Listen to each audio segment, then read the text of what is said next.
Yes BRS Bhavan లో BRS నేతలు మాట్లాడుతున్నారు. లైవ్ లో చూద్దాం. ప్రజల పక్షాన సమస్యలు అడుగుదాము అంటే మాకు మైక్ ఇయ్యరు. మరి అటువంటి సందర్భంలో మేము శాసనసభకు వెళ్ళి లాభం ఏంది? అందుకే ప్రజలందరికీ కూడా అర్థం కావాలి, తెలంగాణ సమాజానికి కూడా విషయం తెలియాలన్న ఉద్దేశంతో ముఖ్యమంత్రి గారి ప్రజెంటేషన్ అనేది ఆ జగత్సాకరమైనటువంటి వారి మాటలు శాసనసభలో ఏవైతే మాట్లాడుతున్నారని దాని వైఖరికి నిరసనగా స్పీకర్ గారి విమర్శిస్తే మీకు మైక్ ఏను అన్న మాట సంరక్షణ శాఖ ఉంది. మేము నిన్న శాసనసభని ఈ సెషన్స్కు బైకాట్ చేయడం జరిగింది అని చెప్పి తెలంగాణ సమాజానికి మేము వినమ్రంగా మనవి చేసుకుంటా ఉన్నాం. ఇది చూసైనా సరే వాళ్ళ కనువిప్పి కలిగి వచ్చే సెషన్స్లోనైనా సరే ప్రతిపక్షాలకు సరైన సమయం ఇస్తారేమో అని చెప్పి ఆశతోటి ప్రజల సమస్యలు ప్రస్తావించే ప్రధాన ప్రతిపక్ష పార్టీ అయిన బీఆర్ఎస్ పార్టీ నాయకుల యొక్క శాసనసభ్యుల యొక్క గొంతు నొక్కరేమో అని కనువిప్పు కలుగుతుందేమో అని ఒక ఆశతోటి మేము ఈ శాసనసభ ఈ ప్రస్తుత సెషన్ని బైకాట్ చేసినాం తప్పిస్తే వేరే ఉద్దేశం కాదు అని చెప్పి నేను తెలంగాణ సమాజానికి మనం చేసుకుంటా ఉన్నాం. అట్లనే ఇలా పీపీటీ విషయంలో పవర్ ప్లాంట్ ప్రజెంటేషన్ విషయంలో కాంగ్రెస్ పార్టీ ఎటువంటి ద్వంద్వ వైఖరిని అవలంబిస్తున్నదో కూడా తెలంగాణ సమాజానికి మీ ద్వారా మేము తెలియదలుచుకున్నాం.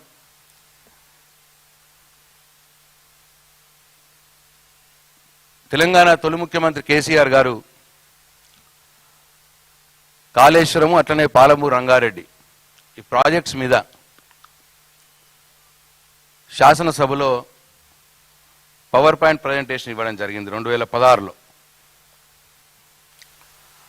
ఆ సందర్భంలో ఇదే కాంగ్రెస్ పార్టీ ఆ రోజు వాళ్ళ అన్నది ఏంటంటే,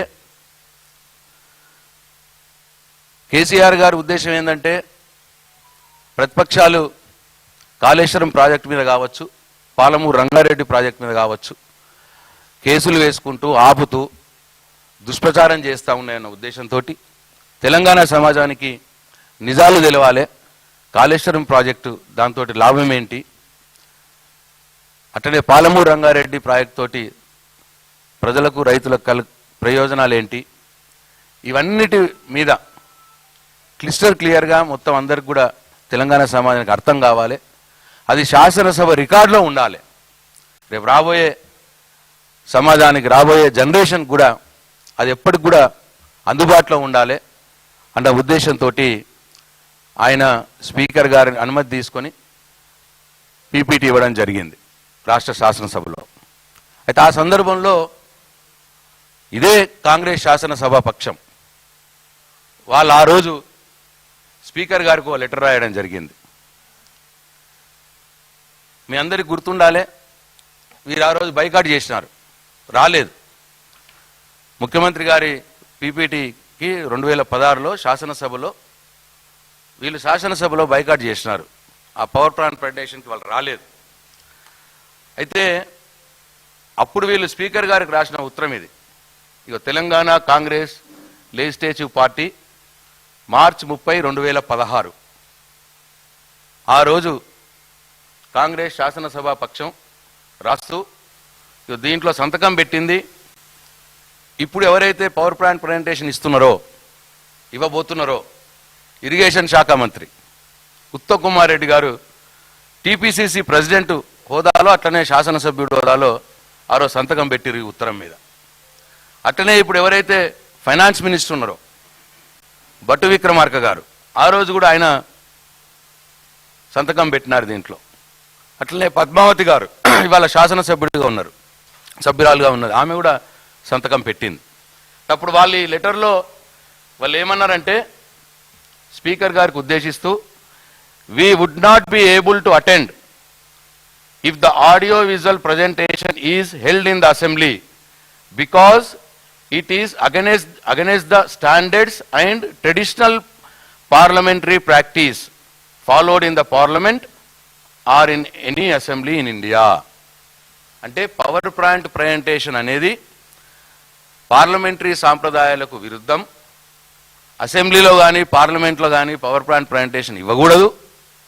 మీరు పార్లమెంట్ సాంప్రదాయాలకు అసెంబ్లీ సాంప్రదాయాలకు విరుద్ధంగా మీరు పవర్ పాయింట్ ప్రజెంటేషన్ ఇస్తున్నారు కాబట్టి మేము అటెండ్ కాము, మేము రాము, ఆ పీపీటీ ప్రజెంటేషన్ అసెంబ్లీకి మేము రాము అని రాలేదు కూడా ఆ రోజు వాళ్ళు రాసిన ఉత్తరం.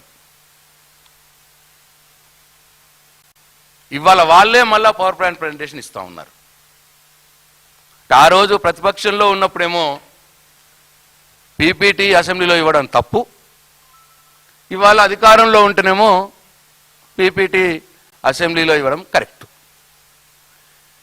వీరి ద్వంద్వ ప్రమాణాలని దయచేసి తెలంగాణ సమాజం ప్రజలు అర్థం చేసుకోవాలని కోరుతా ఉన్నా. వారు బైకాట్ కూడా చేసినారు ఆ రోజు. అదే మేము వీళ్ళు ప్రభుత్వం మాకు బీఏసీలో చెప్పినారు, వాళ్ళు మేము పవర్ పాయింట్ ప్రజెంటేషన్ ఇస్తాము అని చెప్పినారు.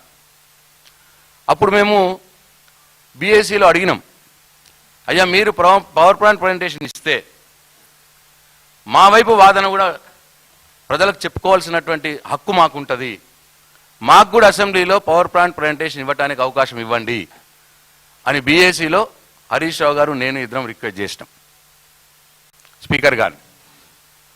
అప్పుడు మేము ఇయ్యము అని చెప్పినారు, మీకు ఇయ్యము అని ఎల్ఏ మినిస్టర్ గారు బట్టి విక్రమార్క గారు చెప్పినారు. మేము స్పీకర్ గారికి లిఖితపూర్వకం కూడా వారికి ఇచ్చినాం, ఒకవేళ మీరు అధికార పక్షానికి ప్రభుత్వానికి పాలమూరు రంగారెడ్డి లేదు కృష్ణానది జలాల మీద పవర్ పాయింట్ ప్రజెంటేషన్ అవకాశం ఇస్తే ప్రధాన ప్రతిపక్షంగా మాకు కూడా మేము ప్రజలకు నిజాలు చెప్పుకోవాల్సిన అవసరం ఉన్నది, ప్రభుత్వ వాదన్నే ప్రజల్లోకి పోతుంది, మా వాదన కూడా మేము ప్రజల్లో చెప్పుకోవాల్సిన బాధ్యత హక్కు మాకు ఉన్నది, కాబట్టి మాకు కూడా పీపీటీ ఇచ్చే అవకాశం ఇవ్వండి అని చెప్పి మేము స్పీకర్ గారికి 29/12/2025 29వ తారీఖు నాడు మేము లిఖితపూర్వకంగా బీఆర్ఎస్ శాసనసభ పక్షం మేము వారికి అడగడం జరిగింది. అయితే మేము అట్లా అనలేదు, వాళ్ళు పీపీటీ ఇవ్వడం తప్పు అని మేము అనలేదు. కాంగ్రెస్ పార్టీ అన్నది ఆ రోజు పీపీటీ ఇవ్వడం తప్పు, అది సాంప్రదాయాల విరుద్ధం, పార్లమెంటరీ ప్రాక్టీస్ కాదు, రాజ్యాంగ విరుద్ధం, ఇవన్నీ మాటలు మాట్లాడిరు. అప్పుడు ఈ ముఖ్యమంత్రి గారు తెలంగాణ టీడీపీకి తరఫున ఆయన కూడా అదే మాట్లాడింది. ఆయన కూడా అప్పుడు మాట్లాడుతూ ఇది రాజ్యాంగ విరుద్ధం, వాళ్ళకే ఎట్లు ఇస్తారు, 120 మంది శాసనసభ్యులకు సమాన హక్కులు ఉంటాయి, మాకు కూడా ఇవ్వాలన్నమాట మాట్లాడిండు. వీళ్ళేమో